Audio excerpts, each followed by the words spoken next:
दोस्तों, आज जो कहानी हम आपको सुनाने जा रहे हैं, उस कहानी को सुनकर आपकी भी आंखें नम हो जाएंगी। ये कहानी एक गरीब पिता और उसकी बेटी की है।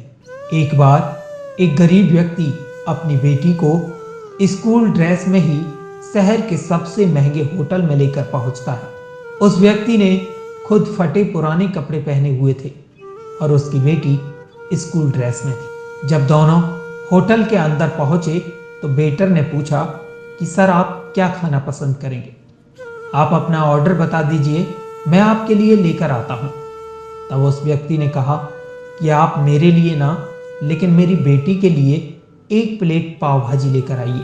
वेटर ने कहा कि सर, आप कुछ नहीं लेंगे, आपके लिए भी कुछ लेकर आऊं? तो गरीब व्यक्ति ने कहा, आज मेरी बेटी को मुझे पार्टी देनी है।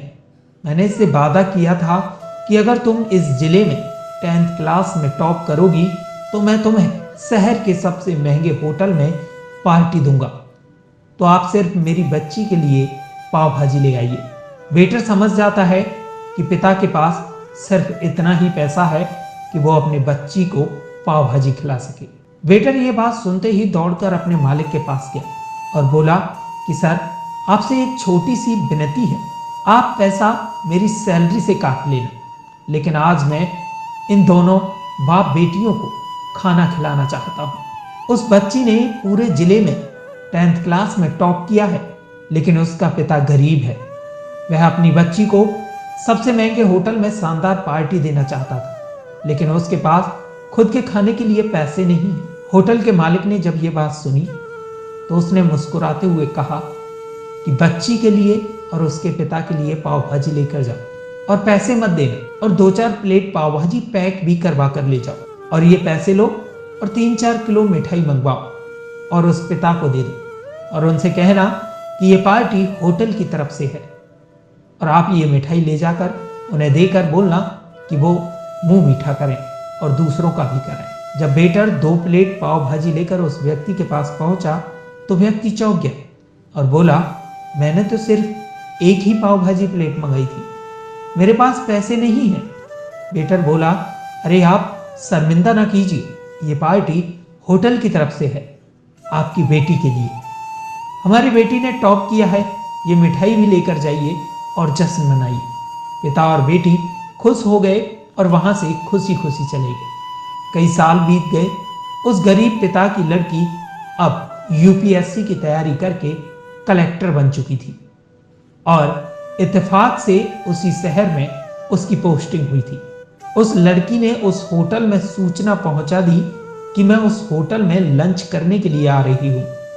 होटल के मालिक ने जब ये सुना तो होटल की पूरी तरह से सजवा दिया। गांव में ये बात पूरी तरह से फैल गई और कस्बे के सभी लोग उसे देखने के लिए आने लगे। कलेक्टर अपने पिता के साथ उस होटल में पहुंची। कलेक्टर ने होटल के मालिक से कहा कि शायद आप मुझे पहचान नहीं पाए, मैं वही लड़की हूं जिसने 10th क्लास में टॉप किया था, और मेरे पिता पर उस समय खुद के खाने के लिए पैसे नहीं थे। उस समय आपने हमें खाना खिलाया था और मिठाई भी दी थी। हम वही पिता पुत्री हैं, आज फिर से आए हैं और आज पार्टी हम देंगे आपको, आपके पूरे स्टाफ को और पूरे गांव को, क्योंकि आपने गरीबी का सम्मान किया था। आपने उस दिन जो पार्टी दी थी, मुझे बताया कि मुझे कितनी ऊंचाई तक पहुंचना है, कितनी और बड़ी मंजिल को मुझे छूना है। आपने एक नई प्रेरणा मुझे दी थी। आज मैं उसी प्रेरणा का एहसान चुकाने के लिए आई हूं। वो मैडम ये सब कहते जा रही थी और सभी की आंखों में आंसू आ गए। यह कहानी हमें सिखाती है कि कभी भी किसी गरीब का मजाक नहीं उड़ाना चाहिए। हो सके तो उसकी मदद करनी चाहिए, उसका मजाक कभी मत उड़ाना। जहां भी रहिए, कर दिखाइए कुछ ऐसा कि दुनिया करना चाहे आपके जैसा। दोस्तों, अगर आपको हमारी यह स्टोरी पसंद आई हो तो लाइक, कमेंट और शेयर करना ना भूलें। साथ ही हमारा भी हौसला बढ़ाने के लिए हमारे चैनल को सब्सक्राइब कर बेल आइकन जरूर दबाएं।